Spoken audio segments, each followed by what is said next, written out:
Hello everyone, welcome to my channel. So आज मैं आपकी क्वेरीज़ का आंसर करने वाली हूँ। काफ़ी लोग मुझसे पूछ रहे थे कि आपने कौन सी बुक्स प्रेफर करी थी एग्ज़ाम प्रिपरेशन के लिए, आईबीपीएस एसओएचआर में एग्ज़ाम प्रिपरेशन के लिए, मेंस के बेसिकली, और किस तरह के क्वेश्चंस आते हैं।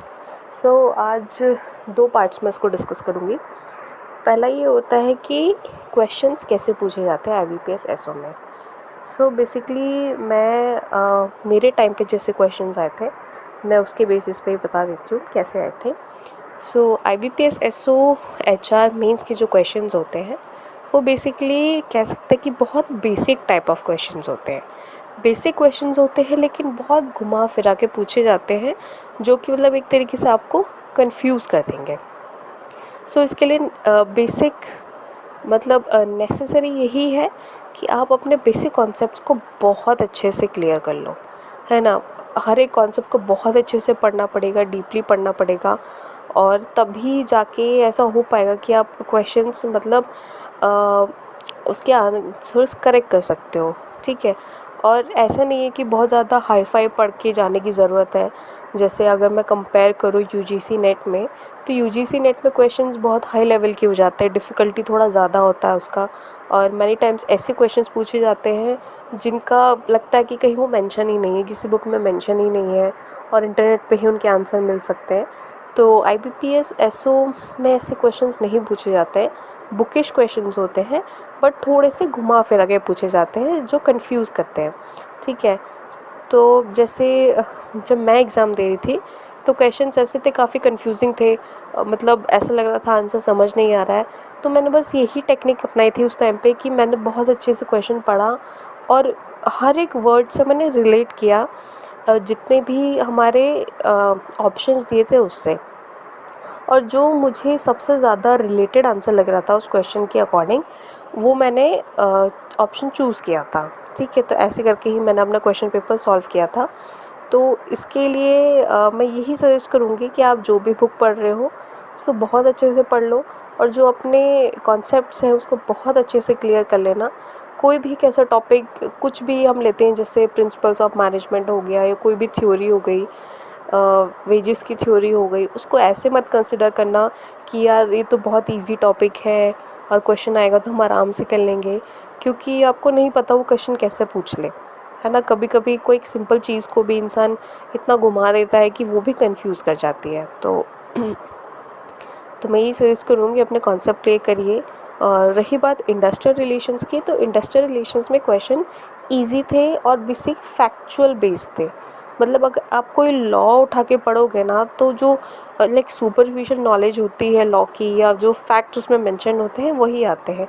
फॉर एग्जांपल जैसे मेरे टाइम पे एक ग्रेच्युटी को लेकर क्वेश्चन आया था कि आप नॉमिनी किस किस को बना सकते हो ग्रेच्युटी एक्ट में।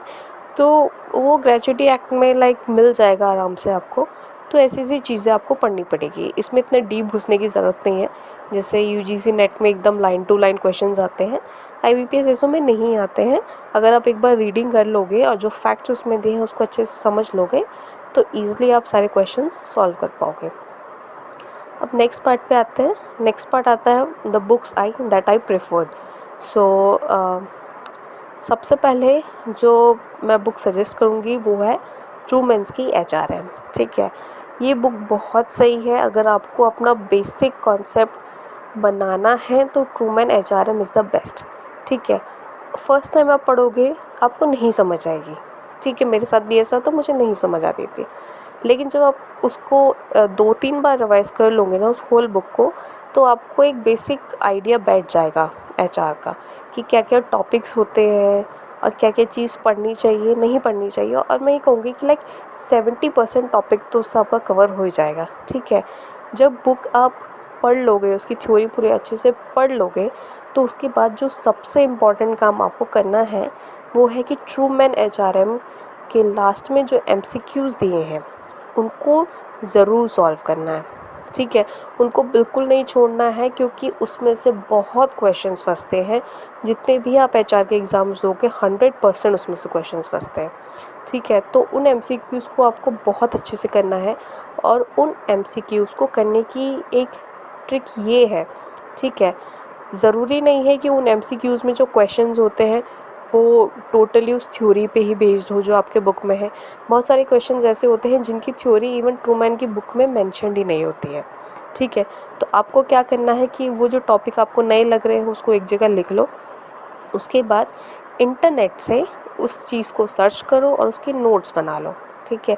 ये बहुत ही हेल्पफुल होगा आपको, ना कि IBPS SO या UGC नेट, बल्कि जितने भी आप HR के एग्ज़ाम्स दोगे ना, सब में बहुत हेल्पफुल होगा। इसका एग्जांपल मैं ही बता देती हूँ। जैसे मैं MCQs कर रही थी तो उसमें एक क्वेश्चन आया था मून लाइटिंग के ऊपर, ठीक है। तो मून लाइटिंग ट्रूमैन की बुक में थ्योरी में कहीं भी मेंशन नहीं था, ठीक है। लेकिन मैंने क्या किया, इंटरनेट पे सर्च करके उसके अलग से नोट्स बनाए और मैंने उसको अंडरस्टैंड किया कि वो चीज़ क्या होती है, ठीक है। और लकीली जब मेरा IBPS SO का इंटरव्यू था तो उसमें मुझसे पूछा गया था कि मून लाइटिंग क्या होती है। तो इसीलिए मैं आपको यही सजेस्ट करूँ कि जो भी आपको नया टॉपिक मिल रहा है ना, उसको इंटरनेट पे सर्च करके उसके नोट्स बना लो, वो आपके लिए काफ़ी हेल्पफुल होंगे, ठीक है।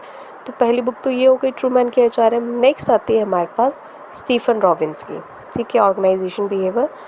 वो बुक भी बहुत अच्छी है, ठीक है। वो भी आपके कॉन्सेप्ट काफ़ी अच्छे से क्लियर कर लेगी, उस बुक को भी पढ़िए, ठीक है। उस बुक में जैसे कोई जो इम्पोर्टेंट टॉपिक्स होते हैं ना उसको बोल्ड में लिखे रहते हैं, तो उनको ज़रूर एक बार पढ़ लेना, ठीक है। वो भी काफ़ी हेल्पफुल बुक है।